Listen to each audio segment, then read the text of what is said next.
یہ نانے اور نواسے کا پیار میں آپ کو بتا رہا ہوں کہ جو شریعت نے ہمیں دیا ہے، جناب رسول خدا کا ہر کام عین شریعت ہے۔ پھر آگے جناب امام حسین کہتے ہیں کہ اے نانا، وہ جو بچے عید والے دن گھوڑا سواری کر رہے ہیں ان کے ہاتھ میں گھوڑوں کی لگام ہے، تو ہمارے گھوڑے کی لگام کہاں پہ ہے؟ میں صدقے جاؤں اس نواسے پہ اور اس نانے پہ، میں صدقے جاؤں کہ جس نے اپنے بال نواسے کے ہاتھ میں دے کر کہا کہ لو بیٹا، یہ جو بال ہیں یہ تمہارے گھوڑے کی لگام ہے۔ اب نانا سواری کروا رہا ہے اپنی پشت پہ نواسے کو بٹھا کے، اور یہ جو جتنا بھی پیار ہے، جتنا بھی محبت ہے، یہ ہمیں بتانے کے لیے ہے کہ آنے والی ہماری جو نسلیں ہیں ان کو بتانے کے لیے ہے، کیونکہ جناب رسول خدا کا ہر کام عین شریعت ہے، یہ ہمارا دین ہے، ہمارا ایمان ہے۔ اب آپ دوسری سائڈ پہ آ جائیں کہ جناب رسول خدا نماز پڑھا رہے ہیں، پیچھے صحابہ کرام نماز پڑھ رہے ہیں، امام حسین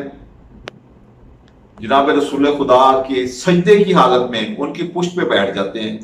آپ نے اکثر دیکھا ہوگا کہ ہمارے گھروں میں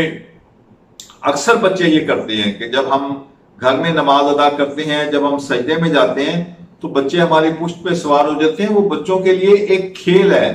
کود ہے۔ اب ان بچوں کو نہیں اس بات کا اندازہ کہ یہ جو ہم پشت پہ بیٹھ رہے ہیں یہ نماز میں خلل پڑ رہا ہے، یہ کام ہمیں نہیں کرنا چاہیے۔ لیکن امام حسین علیہ السلام کیونکہ شریعت کے دائی تھے، ان کو ہر چیز کا پتہ تھا، اور پھر وہ صرف اسی لیے کہ اپنے نانے اور نواسے کا پیار صحابہ اکرام کو دکھانے کے لیے کہ جو پیچھے نماز پڑھ رہے ہیں ان کے پشت پہ سوار ہوئے۔ اب جناب رسول خدا نے کیا کیا؟ انہوں نے یہ نہیں کیا کہ سجدے سے کھڑے ہو گئے کہ امام حسین نیچے گر جائیں، قطعاً یہ نہیں کیا۔ انہوں نے کیا کیا کہ اپنے سجدے کو طویل کیا۔ صحابہ اکرام پیچھے اٹھ کے دیکھتے کہ امام حسین جو ہیں وہ جناب رسول خدا کے پشت پہ سوار ہیں اور سجدہ لمبا ہو رہا ہے، پھر سجدے میں چلے جاتے، پھر اٹھ کے دیکھتے کہ پھر سبھی جناب رسول خدا نے اٹھتے۔ ایون کہ جناب رسول خدا نے اتنا سجدے کو طویل کیا کہ انہوں نے روایات میں آتا ہے کہ 72 دفعہ سبحان ربی الاعلیٰ پڑھا، کہ حکم ہے کہ آپ 3 دفعہ پڑھیں، پھر انہوں نے سجدے کو طوالت دیتے ہوئے 72 دفعہ۔ اور جب امام حسین خود پشت سے نہیں اترے، جناب رسول خدا نے سجدے سے سر نہیں اٹھایا۔ تو خواتین حضرات، یہ باتیں صرف ہمیں سمجھانے کے لیے ہیں، نہ کہ اس وقت کا جو جناب رسول خدا کا کیا ہوا عمل، یعنی ان کے منہ سے جو بات نکلتی ہے وہ حدیث ہوتی ہے، اور جو انہوں نے خود اپنے ہاتھوں سے کر کے دکھایا اس کی ہمارے لیے کتنی عظمت ہوگی۔ حدیث میں تو ہم کہہ سکتے ہیں نا کہ کوئی راوی ہے تو اس کا راوی مضبوط ہونا چاہیے حدیث کے معاملات، لیکن یہ تو وہ کام ہے کہ جو امام حسین علیہ السلام اور جناب رسول خدا خود کر رہے ہیں، اپنے پریکٹیکل طور پہ ہمیں کر کے دکھا رہے ہیں۔ تو بس خواتین و حضرات، بات تھوڑی لمبی ہوگی، میں اپنے چیپٹر کو کلوز کرتا ہوں کہ محرم میں شادی کیوں نہیں ہو سکتی۔ یہ کویسچن اکثر خواتین و حضرات پوچھتے ہیں،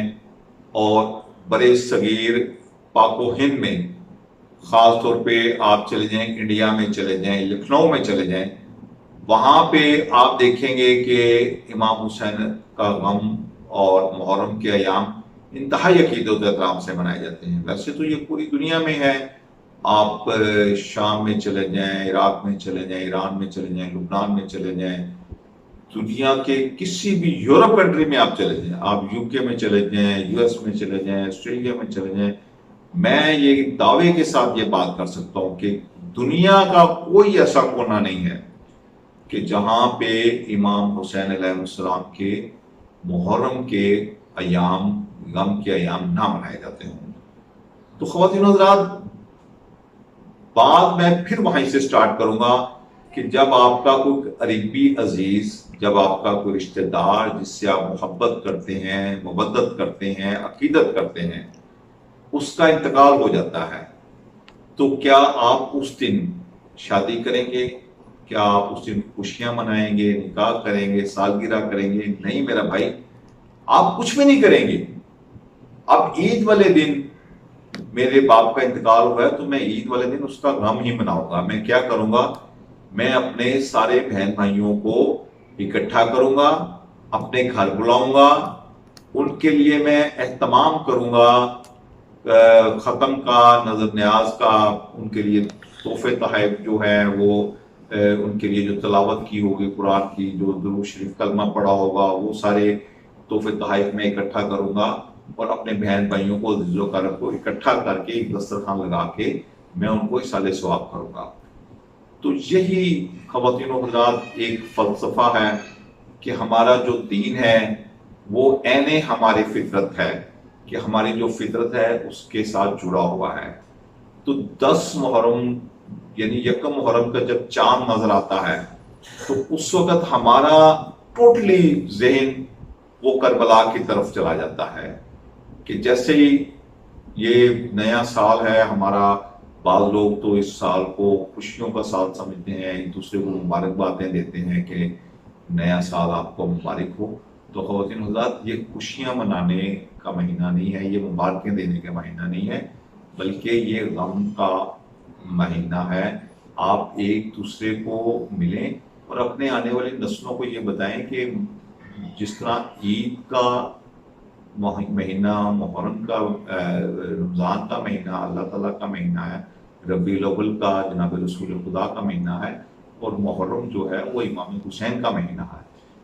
تو آپ اپنے بچوں کو بتائیں کہ محرم کے مہینے میں کیا ہوا تھا، یزید نے کس طرح سے ظلم کیا نواسہ رسول جگر گوشہ بطول حضرت امام حسین علیہ السلام پہ، اور ظلم صرف ان پہ نہیں کیا بلکہ ان کے کم سن بچوں پہ ظلم کیا جو ابھی شیرخوار تھے۔ جناب علی اصغر ابھی شیرخوار تھے، وہ اپنے آپ سے پانی بھی نہیں مانگ سکتے تھے، اپنے ماں کا، باپ کا نام بھی نہیں ابھی لے سکتے تھے، تو ان کو تیر کا لگا کے ان کو شہید کیا گیا۔ ان کی جو خواتین تھیں ان کی چادروں کی بے حرمتی کی گئی، ان کو قید و بند کیا گیا۔ یعنی ایسے ایسے مظالم یزیدی فوج نے کیے کہ جو اس مہینے میں بتایا جاتا ہے، اور 1400 سال سے یہ روایت قائم ہے، اور پھر وہی غم تازہ ہوتا ہے، اور وہی ایک سلسلہ ہے کہ جو ہم اپنے آنے والی نسلوں کو آگے بتاتے ہیں، کنورٹ کرتے ہیں، اور یہ سارا سلسلہ چلتا ہے۔ حضرات، جیسا کہ آپ کے علم میں ہے کہ ماہ رمضان کو اللہ تعالیٰ کا مہینہ قرار دیا جاتا ہے، اور ماہ ربیع الاول کو جناب رسول خدا کا نام دیا جاتا ہے، اور محرم کا مہینہ جو ہے وہ امام حسین کے نام سے موسوم کیا جاتا ہے۔ تو خواتین و حضرات، جیسا کہ ہم اپنے آنے والی نسلوں کو بتاتے ہیں رمضان میں روزے کی اہمیت، ربیع الاول میں جناب رسول خدا کی پیدائش کے متعلق، اور اسی طرح ہم آنے والی اپنی نسلوں کو محرم میں میدان کربلا میں جو امام حسین علیہ السلام کو شہید کیا گیا اس کے بارے میں بتاتے ہیں۔ اور خواتین و حضرات، جو لوگ جناب رسول خدا سے پیار کرتے ہیں، ان کی آل سے پیار کرتے ہیں، وہ کبھی بھی نہیں یہ چاہیں گے کہ محرم کے مہینے میں ہم شادیاں کریں، نکاح کریں، ہم سالگرہ کریں، کیونکہ محرم اور سفر کو اس لیے گنا جاتا ہے کہ جب میرے اپنے کسی عزیز کی فوتگی ہوگی، وہ انتقال کرے گا، تو میں کم سے کم بھی ان کے انتقال اور ان کا پھر جو 40واں ہوگا وہاں تک میں انتظار کروں گا۔ اگر میں انتظار نہیں کروں گا